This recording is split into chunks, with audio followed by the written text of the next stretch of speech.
A blessed morning to each and every one of us. Today ay holiday po, Rizal Day po. At nanituwa po ako dahil upon hearing this, alam ko nag-i-enjoy po kayo at enjoyin po yung mga bakasyon po ninyo. 30, 31, and 1, no? Wala pong mga pasok. So I hope with your family at higit sa lahat, no? I hope gamitin niyo itong time na ito para magbasa-basa ng salita ni Jesus.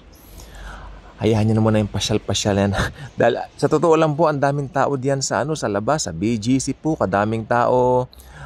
Minsan nga po nagplano akong pumunta ng mall ngayong holiday. Sabi ko pagkatapos na lang. Pag ganito, sasakit lang ulo po ninyo. How about spending time with your family, with your loved ones, reading Jesus' words? That's perfect. Okay. Disturbing po ba yung mga nandyan sa litrato? I mean, hindi po disturbing yan sa akin because it represents the reality of this present world. I believe this world is the world prior to the coming of the lawless one, the Antichrist. Matagal-tagal ko pong hindi tinapik ang Antichrist. Pero habang papa-approach po yung bagong taon, another year of observing yung mga nangyayari sa paligid. You know what? 2023 has been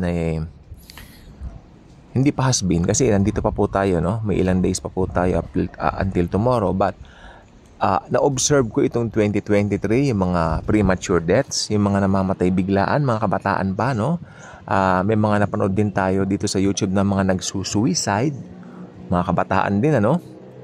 So wala po yan sa age. And then, nandyan po yung blasphemy, nung Parade of Satan noong early this year. At higit sa lahat yung kay yung singer, nakalimutan ko ng pangalan niya. Yung hindi ba yung nag-offer siya kay Satan doon sa Grammy Awards? Ayun, yung nakalimutan ko ng pangalan po noon. Parang something ng artist na yon, no? Ayun. So ito po ay pagpapakita ng mga pangyayari na nagre-represent sa behavior ng mga tao. Ano po bang behavior ng mga tao in these last days?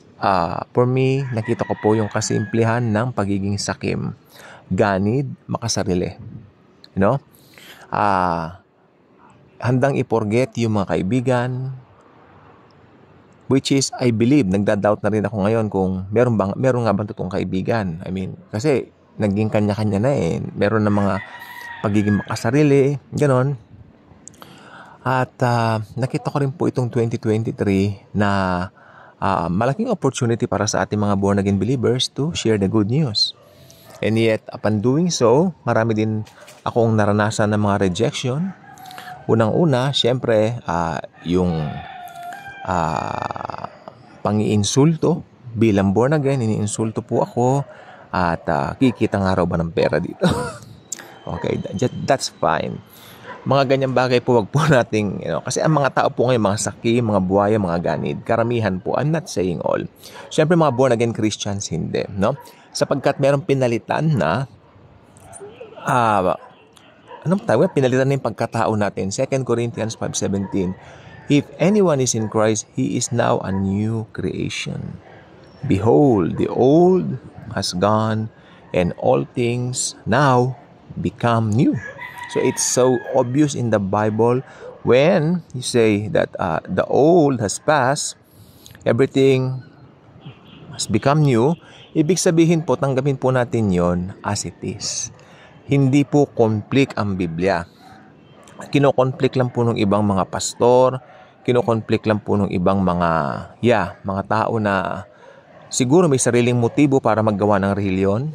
Pero ang sabi po ng Bible, once na kay Christ ka na, lagi kang malinis, lagi kanyang mahal, lagi kanyang love, kahit nagkakasala ka pa. Dahil hindi na tinitignan ng God the Father yung kahinaan mo.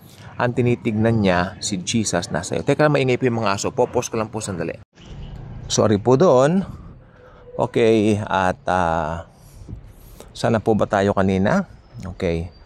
Yun. Nagkakasala man tayo, pero tandaan po ninyo, nagkakasala tayo pero hindi tayo natutuwa sa kasalanan. Since we have a new nature, meron na po tayong bagong pagkatao, bagong desire, no?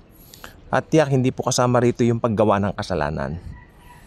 Walang kasalanan na kumbaga premeditated mo, gagawa ka ng masama ganoon. Hindi mangyayari yan sa isang totoong mananampalataya. Kaya, ang totoong mananampalataya, since may binago ng nature, siya po ay isang buhay na patutuo na ng Panginoong Hesukristo na nabubuhay na sa kanyang buhay. Kaya sabi ko, ang 2023, since tayo mga mananampalataya, tayo po ay nakakasaksi ng mga kaganapan na ito po ay inihula na po ng Biblia, prophesied from the Bible, na nakikita po natin ang mga kaganapan nito sa ating pong modernong kapanahunan ngayon. Like for example, yung nangyari po sa Israel, yan po yun. At syempre, nung nangyari po yan, dumami po yung mga haka-haka na ito na yung Antikristo, parating na yung coming Antichrist, no? Which is hinihintay naman po talaga ng mundo. But sad to say, mga Kristiyano po ay hindi po pare-pareho ang mga views. Meron po kasi sa Bible may minor views, meron pong mga major views. Okay? Yung major views, para masabing ikaw ay Kristiyano, you should believe by salvation by grace alone, coming from the blood of the Lamb, the Lord Jesus Christ, di ba? At you believe in Jesus, the second person of the Trinity, became a human being to save us from our sins. At higit sa lahat, we are saved by His blood alone. Yan. We are washed by His blood alone. Okay? Jesus plus nothing equals everything. Pero pag may narinig po kayo na Jesus plus baptism plus good works equals salvation, that's wrong. That's coming from the pit of hell. Okay? Ito pong gusto ko sabihin, salvation kay sanctification, galing po lahat kay Jesus. Kaya sabi ko po kanina, early part ng vlog na ito, ang isang totoong mananampalataya, imposibleng maging ganid o maging sakim. Yes, dahil yung bagong pagkatao mo, na taglay mo na ngayon, hindi yan consist o hindi consist dyan yung pagiging ganid o sakim. Yeah. Sapagkat yung nature ni Christ nag-take over na po sa atin the moment of salvation. Kailan ba tayo naligtas? When we receive Jesus as Lord and Savior. That particular moment, we are saved already from the pit of hell. Yan. Diba? Kasi we are doomed. We are all doomed going all to hell.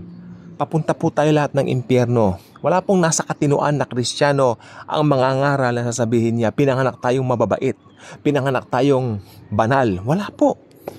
Pag may nagtuturo pong ganyan na pinanganak kang banal, hindi po nagbabasa ng Biblia yan. Dahil iba ang kanyang pananaw tungkol dito.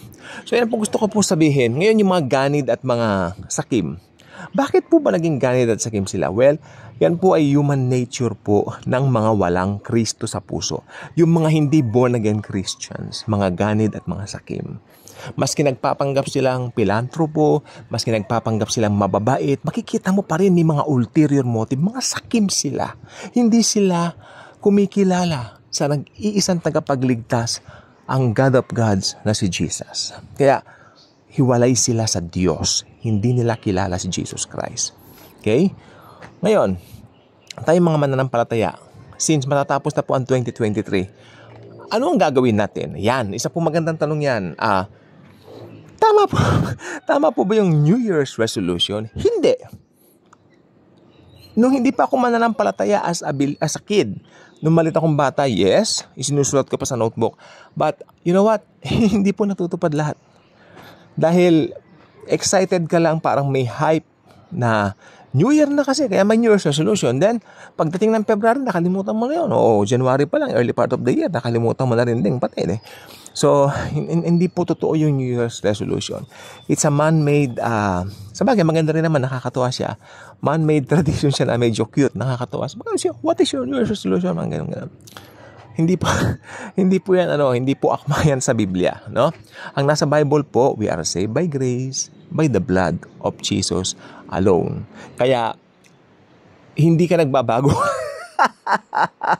Hindi ka nagbabago kada New Year lang. Hindi ba? Oh. Binago ka na eh.